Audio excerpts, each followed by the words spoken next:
Gemini. Hey, what's up mga kamitis? This is my reading for you ngayong 2026 para sa aking mga Gemini. This video is created exactly bago mag-full moon ngayong Cancer, January 2026. And special ito para sa inyo mga Gemini. Gemini's Nine of Love. This reading is meant for those who are mothers, may mga anak, or very close sa kanilang nanay, okay, or mother figure. So let's talk about your motherhood or having a mother. Very prominent ngayong taong ito. It's the theme of your year na ang role mong gagampanan. You will be very busy as a mother or taking care of your mothers. Okay?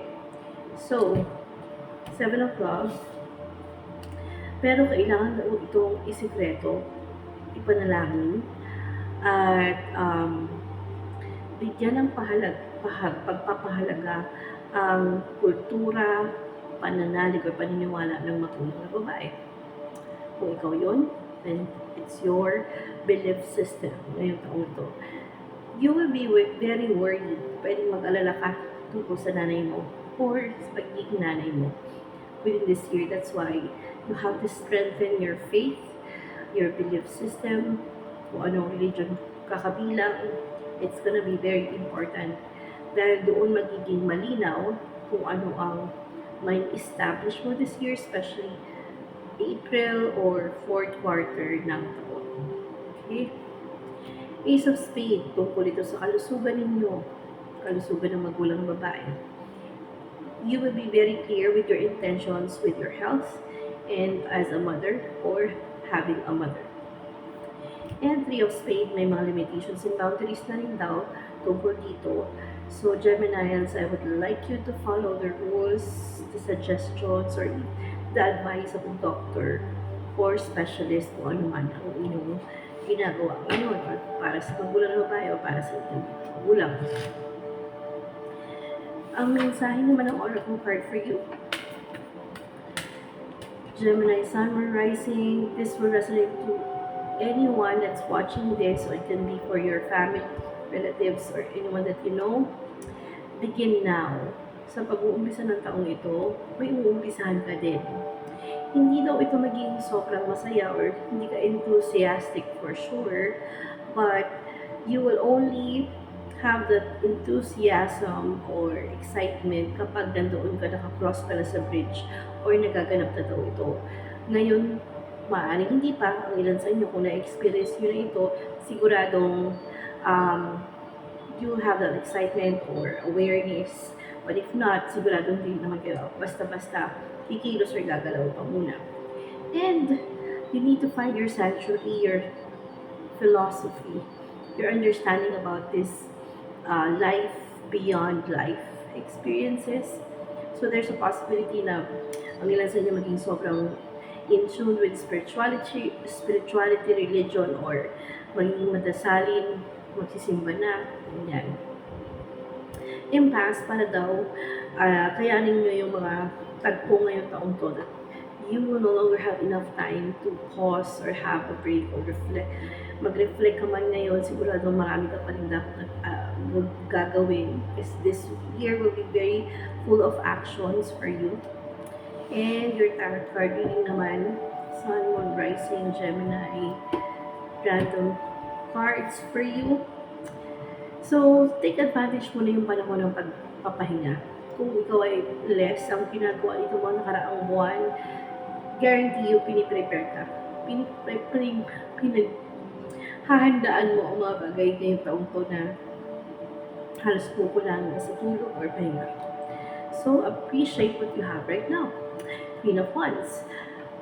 Definitely, you need to take a lot of rest para kapag for beautification, for pampering yourself, or para paglabas mo ng bahay, you'll be oozing with sex appeal and personality. Most of you Geminis right now, whether it's babae, lalaki, whatever gender you have, mag-uumpisa ang taon na very sexually active or maraming activities that will make you more visible sa sexualidad, or fire, anything related to that.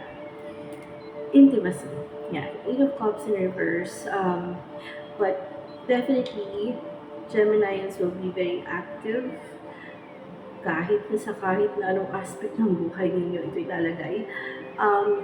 Make sure lang na masaya kayong ginagawa ito para dumating yung araw ngayong taong to na hindi kayo manghihinayang. Okay?